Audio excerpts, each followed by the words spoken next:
Arantxa, leku ederrera ekarri gaituzu. Bai, paradiso da niretzat hau. Non gaude? Bueno, hau Arinez da, ipika bat, non nire familiako biki dauden. Dark eta... Dark eta? Utopia. Utopia.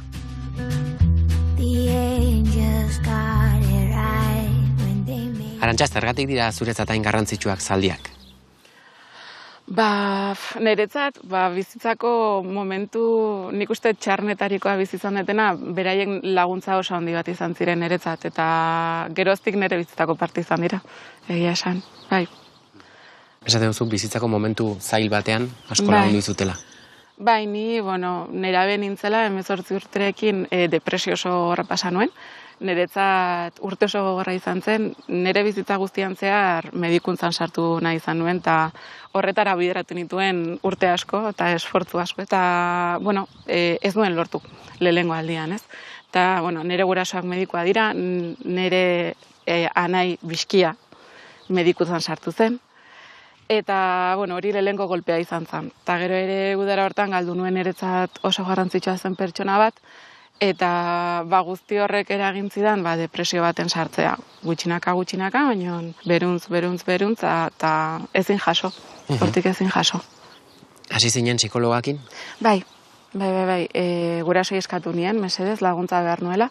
2 hilabete pasan dituen oso gaizki, eta ja momentutan esan nien, laguntza behar, oso gaizki nago, ja pentsamendu oso txarra dozkat buruan, eta atera nahi ditut, eta pasa nahi dut. Eta hor hasi ginen psikologakin, eta, lehengo, nire psikologa nahiz, orduan badakin nondik bideratu zuen, orduan lehengoa zen motivazioak bilatzea, ez? Eta, ni ikusten nuena zen, markatzen dituen objektiboak ez nituen alortu. Orduan horrek motivazio falta handia eman zidan. Eta esan zidan, erabakizazu reto bat jarri zure buruari, nahi dezuna, nion hortan ez nahi sartuko, baina jarri zure buruari reto bat eta saiatuko geha lortzen. Biok batera, nik saiatuko nahi zindarrak ematen baita eta motivazio hori bilatzen zu hori lortzeko. Eta hor, piztu zitzaizun, bombilla eta zaldiak etorri ziren zure burura. Bai, egia da zaldiek beldur xamar bat ematen zidaten, ez? Errespetu bat. Eta justu etxetik 10 minutura oinez, hori kriston privilegioa da, ipika bat nuen. Orduan, nigoatzen naiz lehengo alditan dardaraz, igotzen nintzen, ezin nuen geratu. Eta behin ja klasea avanzatzen juntzen einean, ni lasaitzen jo nintzen, eta esan zian, trotea saiatu nahi, zen lehengo pasoa juten ginen, poliki, eta trotea saiatu nahi, eta saiatuko gera. Eta orduan hor jarri genuen lehengo erronka, trote hori hobetzen joan, eta teknikari eman genion garrantzia hasieran. Eta gero hori ja transformatzen juntzan.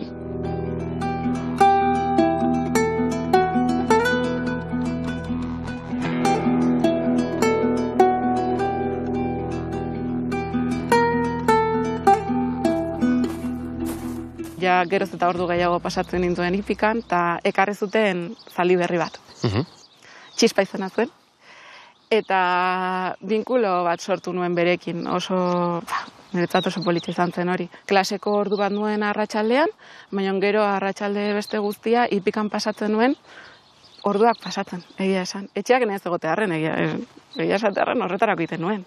Eta oso binkulo polita eduki genuen biok. Zer zegoen txispa eta zure artean? Neri erlaxazio puntu handi bat ematen zidan, eta gainea berea zaintzeko kapaza ikusten nuen nire burua. Ni zaintzeko ez, baina bera zaintzeko bai, eta horrek errefortzu asko eman zidan. Eta gero konfidantza binkulo bat ipikara iritsi eta relentxe batekin... Ongi etorria ematen zizu. Bai, hori da. Orduan garrantzitsua sentitzen nintzen norbaitentzat, eske hori izan zen. Aurrera pausu guzti hauen berri ematen zenion psikologari, eta ze ondorio ateratzen zenuten?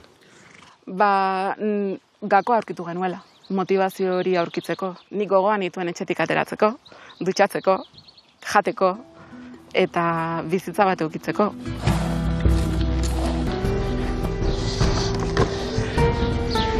Bakiteta ez asko gustatzen, egin behar dugu, bale? Hankau, eman. Ondo.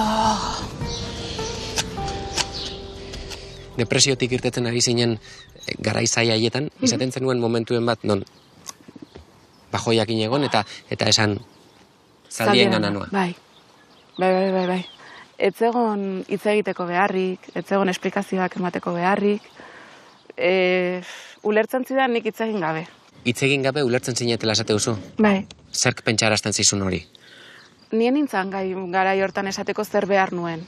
Baina behar nuena zen norbaitentzan garrantzitsua izan eta zaindua sentitu.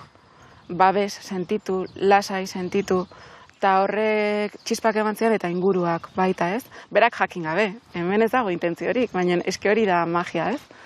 Nik dauzakat hemen buruan imagen batzuk, ni irakurtzen egon, eta errepente bera egon, eta liburu hartu, eta alde batera utzi, eta bere burua eman jarri. Eta mimo batzuk eman mesedez, ez? Edo, ez dakit horrelako gauzatxoak.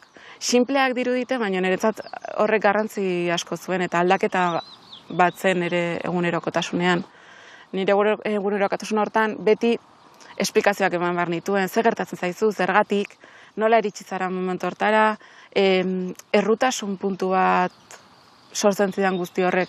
Orduan, txispardi berdin zitzaion, ze fraketkin juten nintzen, ze orraztu gabe, berdin zuen guzti horrek, ez? Funtsezkoa zertan, hemen zaude, niretzat garrantzitsua zea, eta posten naiz, hemen zurekin egoteagatik.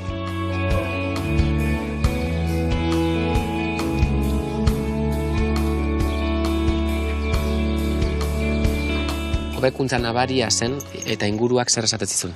Ez zuen ulertu. Beraiek terapiara eman zioten guztia, zaldien kontua kapritxo bat bezala ikusten zuten. Txispak eman zizun orduan berriro ere bizitzeko gogoa? Bai, nik esango nuke baietz. Edo gutxienez lehengo impultso handi hori eman zidan. Ja, pixkat indar gehiago hartu nuenean, erabaki nuen selektida errepikatu nahi luena. Berriz ikusi nuen ere burua gai, medikuntza egiteko. Orduan iraila iritsi-zenean, ni goizetan juten nintzen akademia batera, eta arratsaldeak ipikan pasatzen dituen. Selektibidadean bigarren saiakera? Bai. Eta nola joan zen? Oso ondo. Lortu nuen. Lortu zenuen behar zenuen nota, medikuntzan sartzeko? Bai. Eta zer gertatu zen ikasketa horiekin? Jo nintzen. 2 urte zegoen nintzen medikuntza ikasten, ni medikuntza hasi nintzen psikiatra izan nahi nuen, eta hori, ikasketa hasi nintzen, eta bigarren urtean, psikologiako asignatura eduki genuen karreran, eta konturatu nintzen, nik buruan neukana, beste laguntzeko modua hori zen. Kostatu zaidan pixkat ezezkoa ematea, esatea, Arantxa, hau ez da zure tokia. Zure bizitza guztian zehar. Honetarako borrokatzen? Hau zela, baina ez da. Orduan berriz beste brote bat eduki nuen, eta hor berriz ere zaldiak egon ziren. Zu erreskatatzeko prest? Bai.